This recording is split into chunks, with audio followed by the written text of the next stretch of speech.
चमकते तारों की रानी और परियों का उड़ता महल। बहुत दूर पृथ्वी के ऊपर बादलों की सीमाओं से परे एक उड़ता हुआ जादुई महल था, जो बिल्कुल भी साधारण नहीं था, बल्कि चमकते तारों से बना हुआ एक हवा महल था। इसके चारों तरफ स्वर्ण धूल उड़ती थी और परियों के आते ही वो स्वर्ण धूल इंद्रधनुष के रंगों में बदल जाती थी।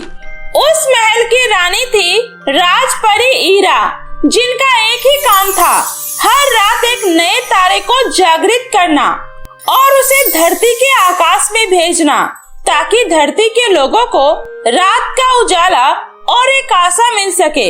इसी तरह हर रात सारी परियां महल में इकट्ठा होती है, जहां महल के अंदर एक तारामंडल नाम का बहुत ही सुंदर फव्वारा होता है, जिसमें से हर रोज रंग बिरंगे छोटे छोटे तारे निकलते थे, जिसमें रानी परी जान भर दिया करती थी। एक रात जब रानी परी जैसे ही तारे को छूने की कोशिश करती है, तभी अचानक से वो तारा बुझ जाता है और तारामंडल का फव्वारा काला पड़ जाता है, जिसे देखकर सारी परियां बहुत ज्यादा हैरान हो जाती है। तभी रानी परी कहती है, अरे ये क्या, ये तारामंडल का फव्वारा काला कैसे पड़ गया? आज तक तो कभी भी ऐसा नहीं हुआ। तभी इनाया नाम की एक परी कहती है, रानी परी, क्या हम लोगों की शक्तियाँ अब कमजोर पड़ जाएंगी? इनाया परी की बात सुनकर रानी परी कुछ भी नहीं बोलती है और आकाश की ओर देखने लगती है।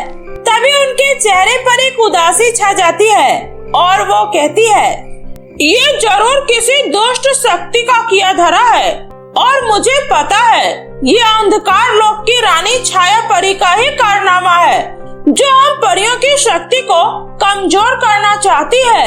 छाया अंधकार लोक की रानी परी थी, जो कई वर्षों पहले परियों से एक लड़ाई में हार गई थी और तब से वो आसमान के सबसे काले हिस्से में जाकर रहने लगती है, जहाँ दूर दूर तक कोई भी रोशनी नहीं होती है। लेकिन छाया परी को पता था कि अगर वो नील तारे तक पहुँच गई तो वो पूरे परीलोक पर राज कर सकती है, क्योंकि नील तारा एक बहुत ही शक्तिशाली जादुई तारा था, जिससे सभी परियों की जादुई शक्तियाँ जुड़ी हुई होती है। अगर वो तारा अंधकार लोक में चला गया तो पूरी दुनिया में अंधकार छा जाएगा। इसी बात से परेशान होकर रानी परी परियों की एक सभा बुलाती है और उनमें से एक परी कहती है, रानी परी, अब हम लोग क्या करेंगे? कैसे अपने जादुई महल को बचाए उस दुष्ट छाया परी से? हम लोग तो उसके अंधकार लोक में जा भी नहीं सकते। रानी परी, तुम लोग मेरी बात को ध्यान से सुनो। नील तारे को ढूंढने का काम केवल कोई साफ दिल और शक्तिशाली परी ही कर सकती है, जिसके अंदर किसी भी तरह का कोई लालच ना हो और ना ही किसी बात का कोई डर हो, और वो किसी भी तरह का बलिदान देने से पीछे ना हटे। तो बताओ, तुम में से कौन है जो नील तारे को ढूंढ कर लाएगी? रानी परी की बात सुनकर कोई भी परी आगे नहीं आती है।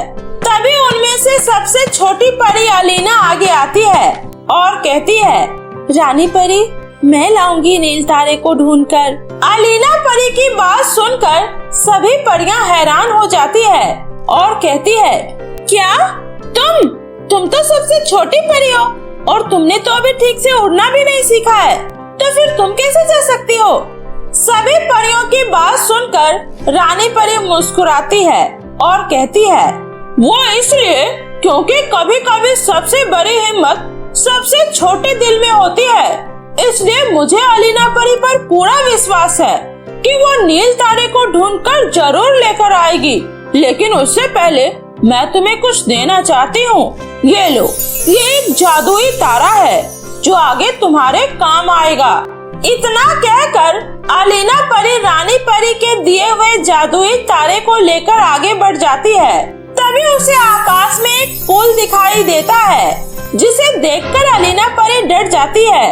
तभी वो जादुई तारा कहता है, डरो मत अलीना, आगे बढ़ो, मैं तुम्हारे साथ हूँ। जादुई तारे की बात सुनकर अलीना जैसे ही पुल पर कदम रखती है, वैसे ही वो पुल चमक उठता है।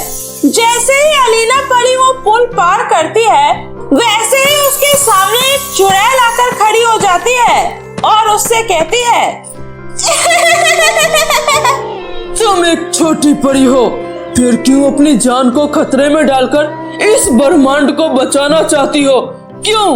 क्योंकि रोशनी पर हर किसी का अधिकार है, फिर चाहे वो परियां हो या फिर मनुष्य। अलीना परी की बात सुनकर वो चुड़ैल वहाँ से गायब हो जाती है और उसके आगे जाने का रास्ता अपने आप खुल जाता है। इस तरह अलीना परी अपने सारे पड़ाव को पार कर लेती है और आखिरी में जब वो अंधकार लोक पहुँचती है तो अंधकार लोक की रानी छाया परी उसे देखकर उस पर हंसने लगती है और उससे कहती है तुम नन्ही सी परी मेरा मुकाबला करने आई हो? अरे तुम्हें तो मैं 2 मिनट में हरा दूंगी, इसलिए चुपचाप यहाँ से चली जाओ यहाँ से, इसी में तेरी भलाई है। नहीं, मैं यहाँ से बिना नील तारे को लिए यहाँ से वापस नहीं जाऊंगी। लगता है तुम्हें अपनी जान प्यारी नहीं है। चलो कोई बात नहीं, मुझे भी तुम्हें मारने में बहुत ही मजा आएगा। वैसे भी तुम परियों की वजह से ही मेरी आज ये हालत है। तुम चाहे कुछ भी कर लो, लेकिन नील तारे को तो मैं यहाँ से लेकर ही जाऊंगी। इस तरह अलीना परी की बात सुनकर छाया परी उस पर हमला करने लगती है। तभी अलीना परी अपनी पूरी शक्तियों का इस्तेमाल करके जादुई तारे की मदद से अंधकार लोक में उजाला फैला देती है, जिसकी वजह से नीला तारा चमक उठता है और अंधकार लोक की रानी छाया वहीं पर जलकर भस्म हो जाती है। जिसके बाद अलीना परी नीले तारे को लेकर वापस परी महल पहुंच जाती है। उसके महल पहुंचते ही पूरा महल चमक उठता है और सभी परियां बहुत ही ज्यादा खुश हो जाती है। तभी रानी परी अलीना परी को गले से लगाकर उससे कहती है, अलीना परी, आज तुमने ये साबित कर दिया, छोटे होने से कुछ नहीं होता, बल्कि हौसला बड़ा होना चाहिए। इसलिए आज से नील तारे को एलिना तारे के नाम से ही जाना जाएगा। इस तारे की असली रक्षक तुम कहलाओगी अलीना परी। इस तरह रानी परी की बात सुनकर अलीना परी बहुत ज्यादा खुश हो जाती है। उस दिन के बाद से हर रात ब्रह्मांड में एक नया तारा चमकने लगता है, जिसे लोग अलीना तारे के नाम से जानने लगते हैं।